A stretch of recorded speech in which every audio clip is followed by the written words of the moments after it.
I've genuinely heard way too many stories of investment turning out bad for people. Way too many over my last 12 years in business nearly now. So how do you feel that bootstrapping, sounds like for you, bootstrapping has allowed you to enjoy it more. How do you feel bootstrapping has led to success for you? If I had sought investment in year 2, it would have been a good decision. But we had phenomenal growth on our own from year 2 to 4 and 5. Like phenomenal growth. It was amazing, right? Because we were growing fast and it was chaotic. I was a bit chaotic as well because I was celebrating success for the first time. Going from like having next to no money to going like, oh, wow, now I've got all the money.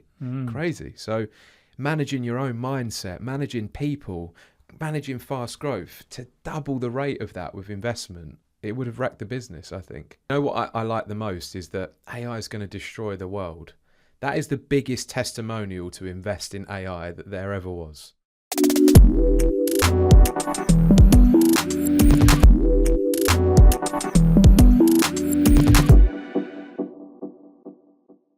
Hi, I'm James Johnson, founder and CEO coach, and this is the Peer Effect podcast, where you'll learn how to 10x your business. Super excited about my guest today, George. We're going to look at sort of no investors, no problems. He's grown his business Sole Supplier to over 50 million GMV. Got a great team of 30 in Shoreditch and been doing it for 12 years. So no further ado, I'm going to jump into welcome to the show, George. Thank you. I'm curious about this parkour stuff I heard pre. So clearly you've got a great business to go on to. Yep. But it sounded like the foundation of this was actually quite a successful parkour career. What's happening? So when I was 13 years old, I saw a program called Jump London. Yeah. And it was Sebastian Foucon, who was from France, doing parkour in London. And there were some UK guys doing it, and they were doing it at the South Bank. And I said, Dad, can you take me up there? I want to go and learn parkour. Yeah. Because I was always the kid at the top of the playground structure, right? And we went up there, and then I met some lads that were doing parkour, jumping off the walls in South Bank. And fast forward 5 years, I was at the top of my game. Yeah. I could do, multiple flips on the street, jump across buildings. We did work for Peter and the Wolf at Hackney Empire, Windsor Playground Exhibition. Got paid as well at like 16, 17 years old. I was getting paid. Yeah. Good money as well to do parkour. But then I found alcohol at 17 and when you're a bit hungover, you don't want to jump off buildings. Probably not a great combo. It doesn't. It's the absolute worst combo. So yeah, parkour career kind of stopped, and I regretted that for a long time because it was something I loved. Yeah. But I've always been passionate and obsessed with things, right? So I got obsessed with parkour. I'd say that was my first real obsession. Yeah. And I was earning money from it without even realizing. Yeah. Yeah. Yeah. It's interesting you say like the drinking doesn't mix. I actually went bungee jumping for the first time on my 21st birthday, and I'm pretty sure the only reason I did it because I was so hungover from my party the night before. I was in Taiwan, and my girlfriend at the time, she was a professional bungee jumper, and her and her friends had this like remote rig that they basically attached. It was this wooden thing that they clamped to the side of this like rickety stone bridge, and if I hadn't been so hungover, there was no way on earth I'd have jumped. Yeah, because and you've got the video of your face. Well, I'm on you, so but they weren't really doing videos back then, luckily. Nice, yeah. So how did you then go from like parkour? So you're saying you get obsessed and kind of really go into something. Yeah. And now obviously you've grown a really great business at Sole Supplier. What was there a link between the two, or link and maybe obsession? I think just considering like anyone that could be listening, it's like that thing of if you have the ability to get obsessed with something easily, then you've got a chance of figuring out problems with that obsession, and then probably solving those problems with good solutions, and then those solutions you can ultimately sell and turn into a business. So I always say, like, yes, it's good to have passion, but it's mostly important to be able to get passionate, because you're not going to find a passion if you can't get obsessed with something. So yeah, I was obsessed with parkour. I was obsessed with going out on events. I created an events business at 17. We did 2 events, and the second one failed because the bar owner ID'd everybody, and 50% of the customers got turned away. So yeah, we were like half underage running events, which was crazy. But I was obsessed with going out. So I was like, how can I turn going out into like a money maker? And then I was obsessed with video and filming equipment, because I'd filmed a lot of videos doing parkour when I was younger, and I thought I could film luxury property videos for people. But what I didn't realise is I didn't want to pick up the phone and sell at the time. I thought, nah, that's not for me. But I was always just getting obsessed with things, right? Coming back to that ADHD point, I now understand that is very much an ADHD trait, this like ruthless obsession with things. And then oftentimes quitting those things 3 months, 4 months later, if not sooner. Yeah. Yeah. Yeah, because I've had clients with ADHD before, and it's like sometimes that can be a superpower. Yeah. But unstructured, or it can lead to sort of like, say, moving from one thing to another. It can lead to sort of like a bit of a roadblock with like not sure how to proceed. It's like, yeah. But channeled, it can be amazingly powerful. Amazingly powerful. Like, I've run the Sole Supplier for 12 years. We work with the world's biggest brands. We've done billions in content views, you know, tens of millions of pounds in revenue. And I've run that for 11 years. It is the biggest constant that I've had that I haven't stopped doing, that I haven't got fed up with, that I haven't given up on. And I've battled through with the ADHD throughout this business, through Brexit, through recession, through COVID, there's been some tough moments, a lot of great moments. So it's like, it doesn't mean you're destined to start stuff and stop if you have ADHD. But I just think that it does mean you have to be very aware of that, because that is a tendency. For me, what gripped me to the Sole Supplier and what kept it going was momentum. We really started to build momentum, and I started to work with other people as well that I liked working with, one of them being my best friend. Yeah. And so naturally there was things that were bigger than me that kept me accountable to it. Nice. Whereas if it's just a solo project and you're staying up late every night trying to work on this thing, and then there's not that accountability. Was there accountability with parkour then? Was that your accountability to like your team? Agreed. Or was that... Yeah, other people, yeah.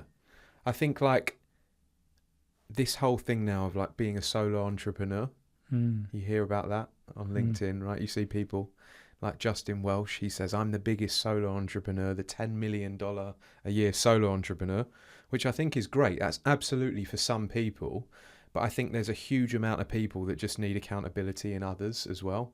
Not only accountability to keep working hard, but to come up with new ideas, to solve problems that they couldn't on their own.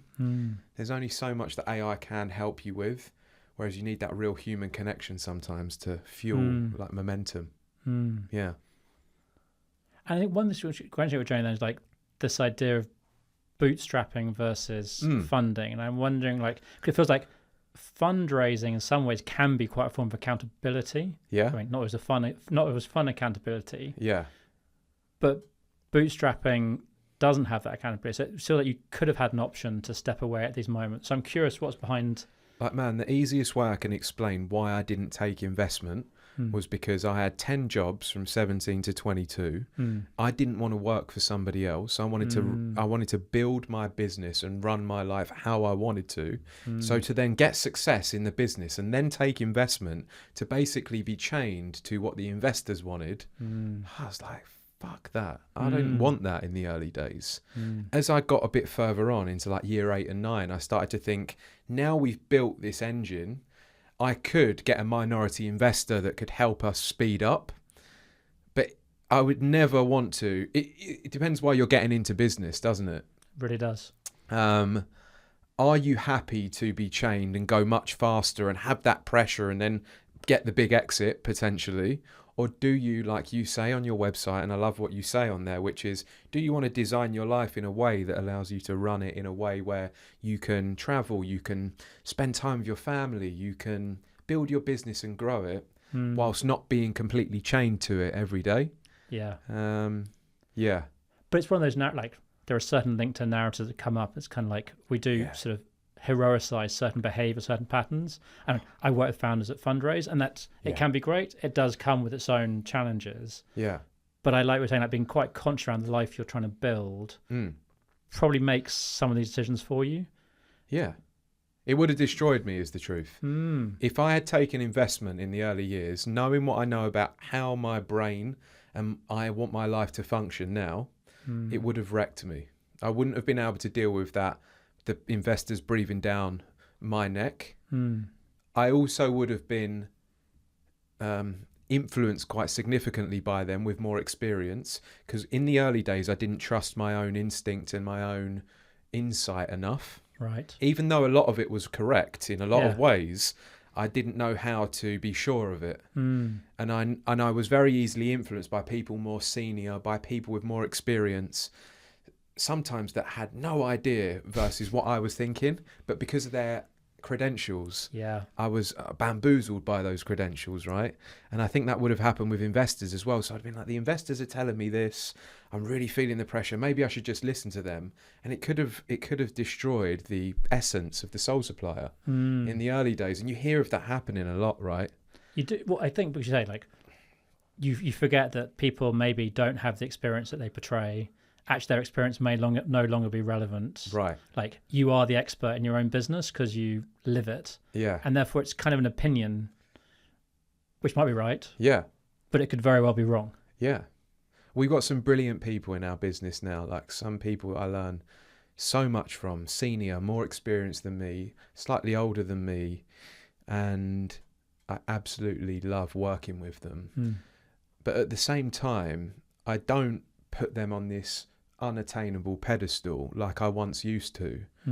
I still take some of the stuff they say and I evaluate it in my own way, and I think, is that correct? I do my own thinking about it, and if I don't agree, we go back to back on it. There's a bit more of a discussion about it, but in the early days I was very bamboozled by credentials and experience. I think that's so important for newer people, especially if you're young, like you're 20, 21 too. This age thing as well gets you. You're like, well, he's like 35. He's built or sold a business. He must know. Yeah. You know. Yeah.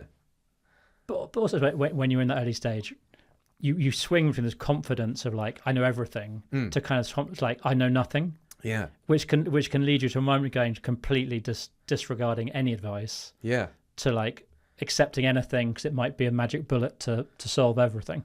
Yeah, there's different types of people. There's going to be like the kind of like delusionally confident or arrogant entrepreneur that has no external coaching or investment, and that can work in some regard. It really depends on the timing, doesn't it? Yeah. The market, the timing, your business idea. But then that can bite people, because that delusionally confident person that gets all of the success without any of the external, they can become like a monster. Yeah. And to work for them can become, people don't want to work for them in the long run, because it's like their way or the highway. It's like that aggressive, over assertive leadership. Yeah. Yeah. Well, there's actually quite a lot of studies around sort of where people put the blame, like you can have internal or external for like good or bad things.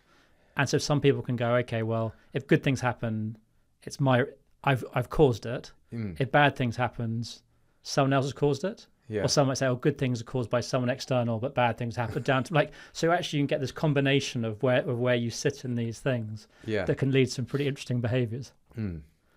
Yeah. So how do you feel that bootstrapping sounds like for you? Bootstrapping has allowed you to enjoy it more. Probably has led. How do you feel bootstrapping has led to success for you? There's a few answers to that, really. I like to be able to make the decisions in the way that I want to make them. And I want to be able to do that with people that do not dictate to me, but rather it's a partnership between us.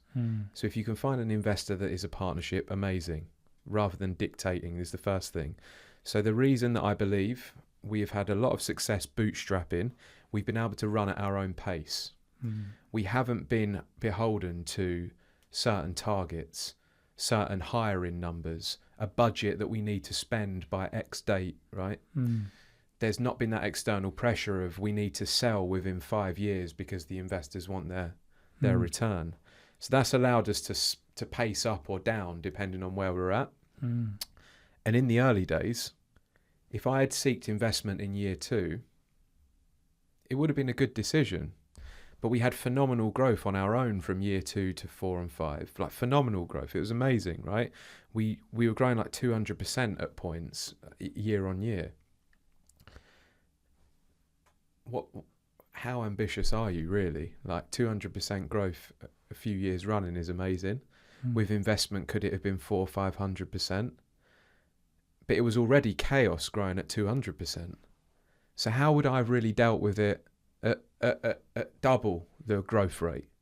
We made poor hires in that time. A lot of hires that we had to let go.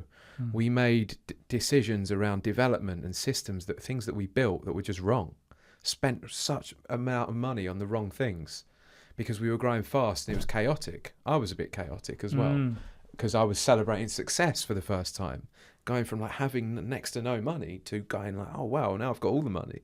Crazy. So managing your own mindset, managing people, managing fast growth to double the rate of that with investment would have wrecked the business, I think. Some of the mistakes might have been unretrievable. Yeah. I truly believe that. So, and I've genuinely heard way too many stories of investment turning out bad for people. Way too many over my last 12 years in business nearly now. Yeah. And I don't like to say this stuff because I like to, like when COVID happened, right? This is a touchy subject, but it's like there's what the news is saying and there's what I'm seeing. Yeah.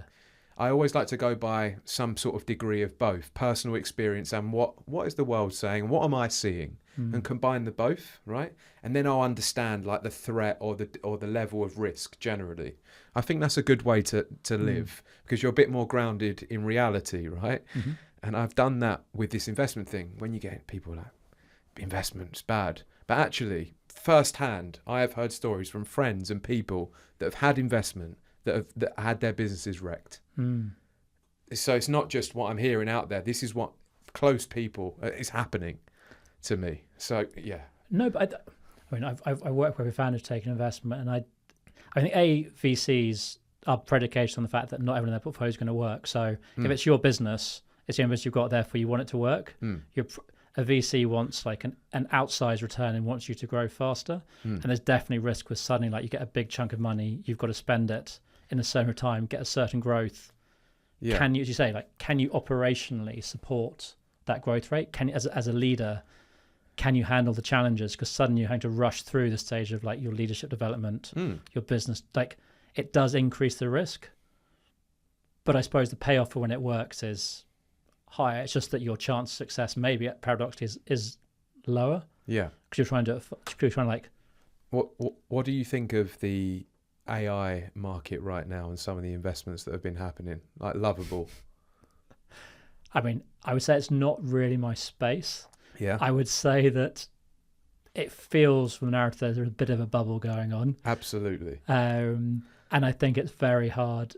You see this, I mean, I was around for the first .com bubble. Like you see each stage, like people coming, it's like, oh, we need to value, when someone says we need to value this on different metrics, that's normally a sign that something's pretty wrong. So you were around in the .com bubble, right? Yeah. And I was thinking, that was a bit early for me. I was probably maybe like, 12, 10. You were still jumping off buildings at that stage. Exactly. Yeah, just about to start jumping off buildings. But I look at the patterns over the years and I see this as being the same. You know what I like the most is that AI is going to destroy the world.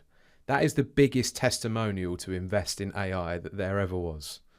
Because when someone hears that technology is so powerful it could destroy the world, automatically people are like, well, if it's that powerful, we better get involved. You know, like the nuclear bomb. It's the same sort of thing. Well, if it's that powerful, we must be involved. And whatever their motives are for being involved, whether that's making money, safety, or they just want to understand what this, I just think it's overblown. I just think it's been very cleverly manufactured to inflate it. And this comes back to the investment point. Half the time, these businesses are chasing metrics that have no real grounding in the actual business itself. They're external for valuations and for acquisitions and to sell. But you are right, James, like a good investment, and I know some good investment firms that want sustainable growth, that want to help that business grow, that want to put the right people in there. They do exist and they are out there, yeah, this whole AI investment thing is like massively inflated to drive growth in the market. It's very crazy. Yeah. But I do think even with a good investment, the idea that you've got to suddenly do this thing at pace does put stress on your business, on your execution as a founder and as a business. That is. What if you don't realise, like I'm 22, right, and I don't realise that I've got untreated ADHD, like, and I'm a true ADHDer, let's say. Whether you believe ADHD is a real thing or not, I believe it is, because I've kind of had it since I was 7 and ignored it and just been down a journey recently with it. But if you don't realise you have that, you start a business and then you start to really struggle with all of the management of it. And then you take investment, man, that pressure you're going to be under with that type of mind, you know, the kind of burnouts you're going to face, the overstimulation, the overwhelm is just going to get you, you know. What do you think is about ADHD that stimulus were particularly stimulated by that external investment? I think the simplest way to put why ADHD is good is that because you're overstimulated, so I can take in a lot of information. This is my version of it. I can take in a lot of information. I can multitask. You know, I get like the dopamine hits from all of that stuff, right? But that also, the flip side is that leads to burnout because I'm just overstimulated. So it's like a real benefit and a real downside all at once. And I think with a fast-growing business, the stimulation for a neurotypical person is nuts. And like, there's so much to think about. For an ADHD mind who's multitasking and trying to do hiring and everything at once, they get overstimulated and crash a lot faster than, say, a typical brain. And yeah, I think if you take investment and you don't realise that, you're in for a whirlwind of a ride. So, but this takes time to work out how you are in business. I've been doing this 11 years, and I now start to understand my mind a bit better. And I thought I understood it well after 6 years, 8 years, 10.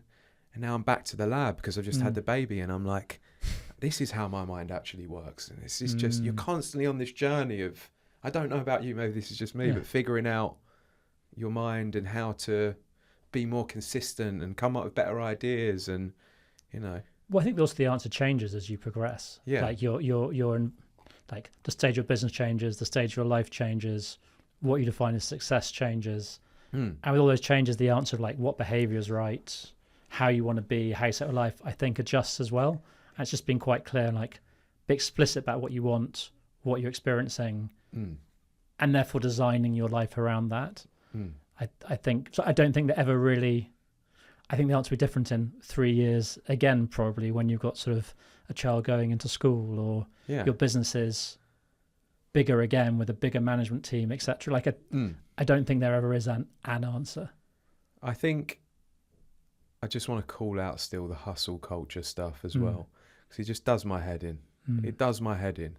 I'm a hard worker. I'm hungry as they come. I've got ideas every day for things.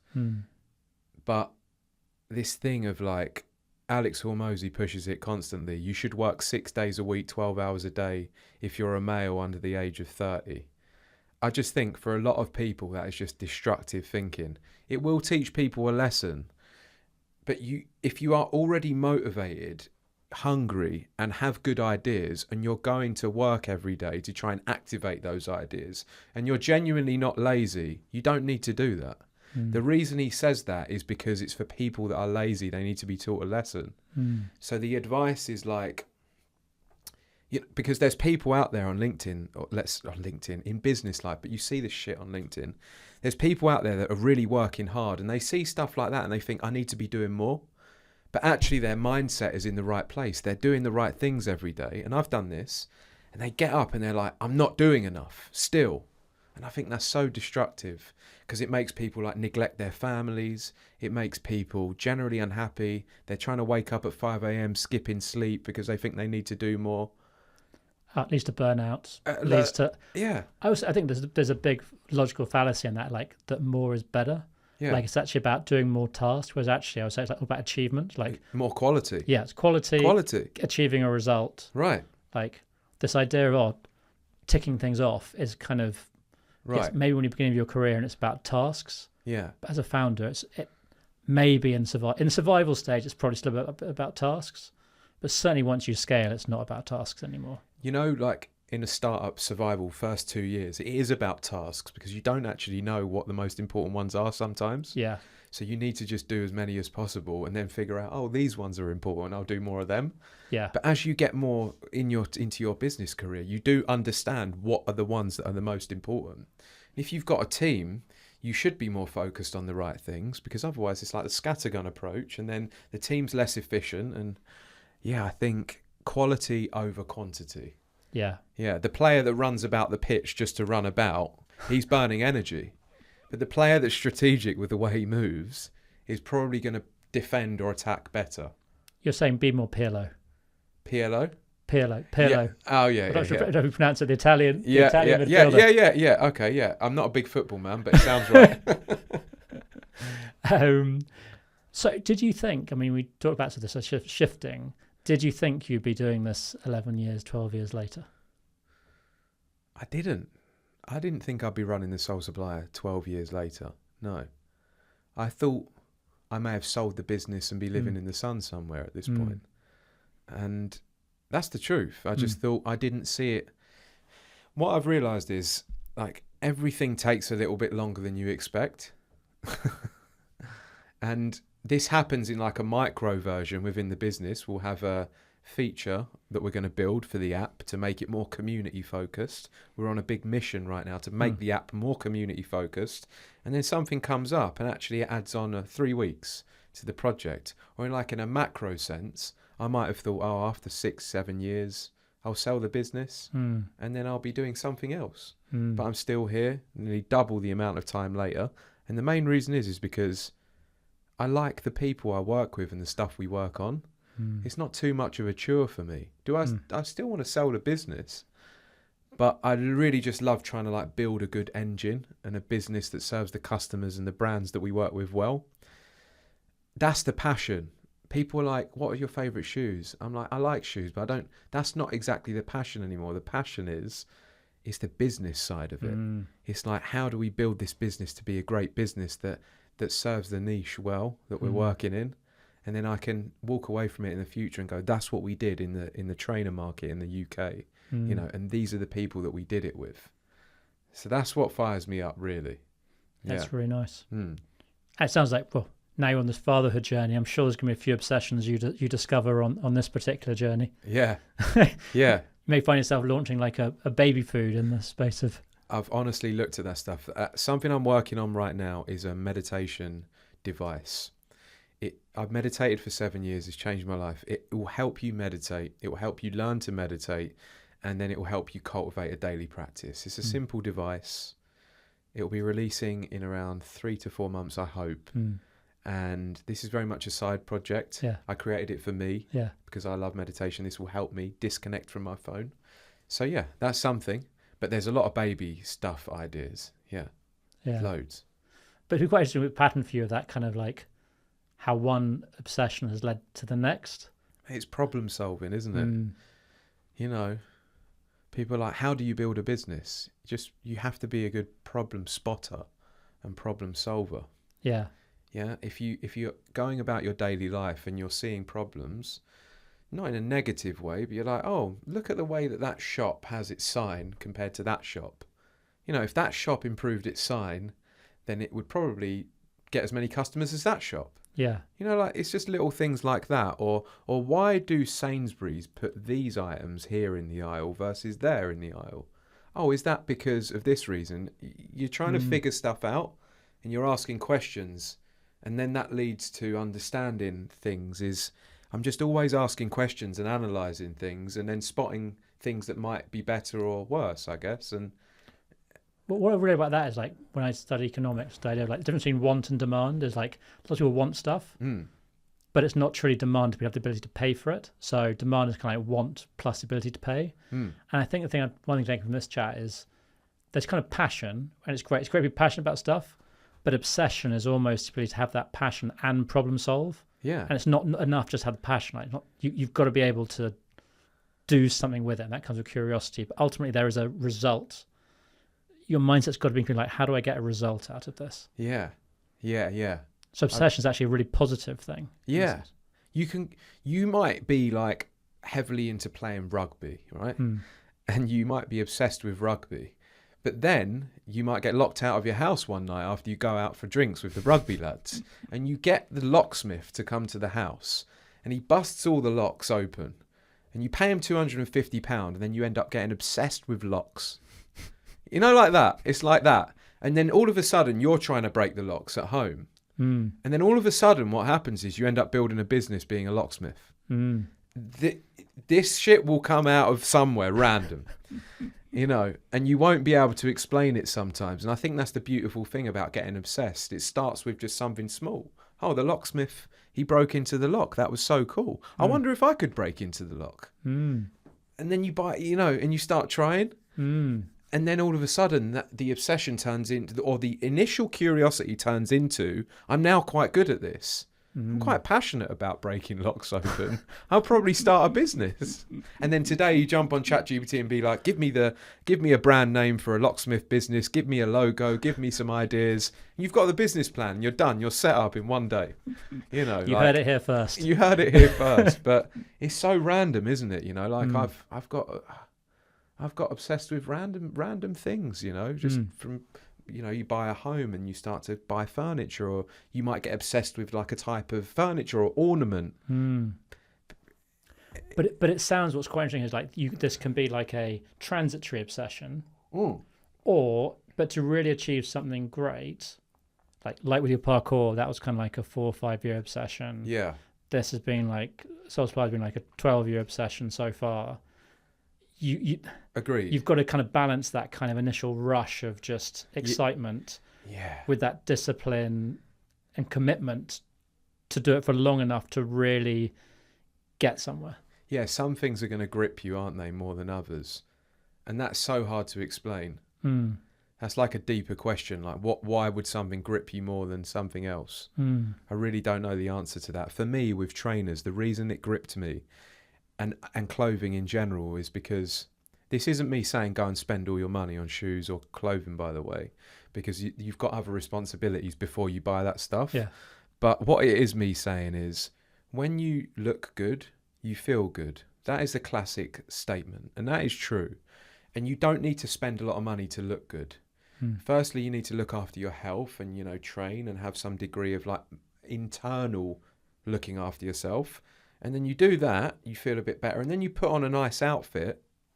It's the kind of icing on the cake. And then you get compliments. You look good today. It's nice.